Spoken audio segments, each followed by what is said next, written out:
தமிழ்நாடு ஓய்வூதியர் சங்கம் சார்பில் 10 அம்ச கோரிக்கைகளை வலியுறுத்தி சென்னை மாநகரில் மாபெரும் கோரிக்கை கவன ஈர்ப்பு பேரணி.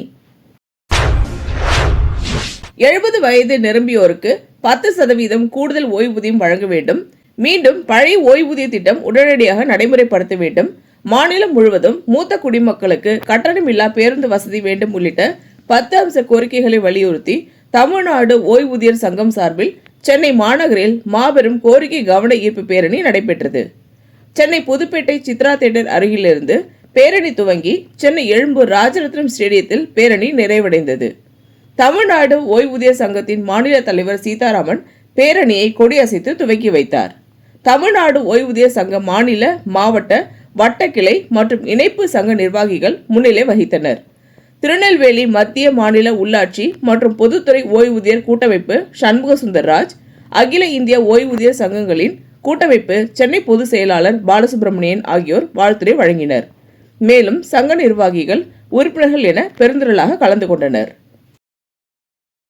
நெரிசல் காரணமாக கொஞ்சம் தாமதம் ஆவதற்கு நீங்கள் மன்னிக்க வேண்டும்.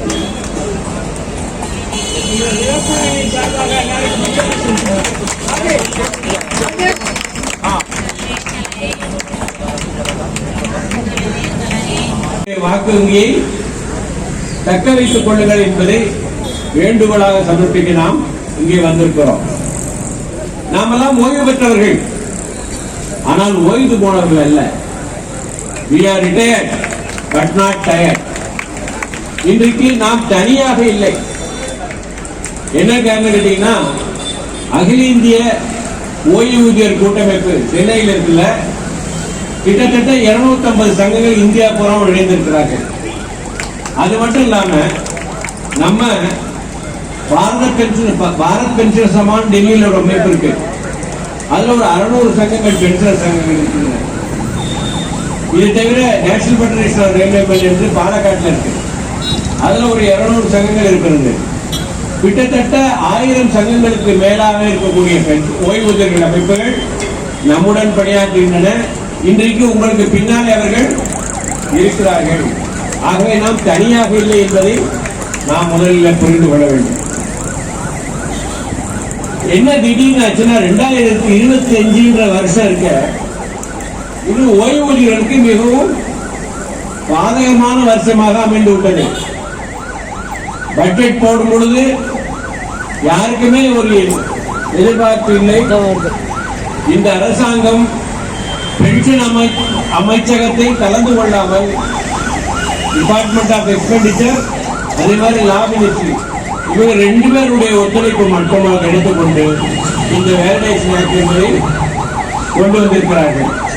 இந்த வேலிடேஷன் ஆக்ட் என்பதை, ஏன்னா உங்களுடைய கோரிக்கை எல்லாம் நியாயமான கோரிக்கை. ஆனா நம்ம இருகோடுகள் தத்துவம் பாருங்க. அந்த காலத்துல ஒரு படம் வந்துச்சு, இருகோடுகள். ஒரு கோடை அழிக்காம அது சின்னதாக்கலாம் எப்படி முடியும் அப்படின்னா, அது பக்கத்துல ஒரு பெரிய கோடை போடு, இது சின்ன கோடை ஆகிடும் அப்படின்னா.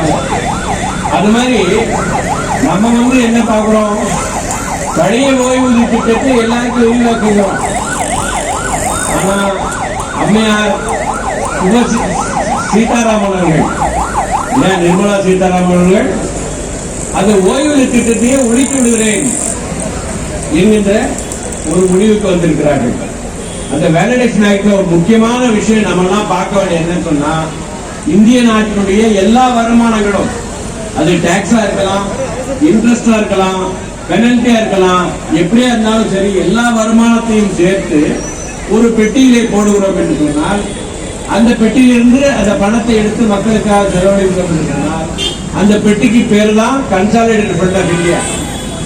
இப்ப கொண்டு இருக்க சட்டத்தில் அவங்க என்ன சொல்றாங்கன்னா, பென்ஷனுக்காக இந்த கன்சாலிடேட்டட் ஃபண்ட் ஆஃப் இந்தியாவிலிருந்து ஒரு பைசா கூட செலவழிக்க கூடாது அப்படின்றது.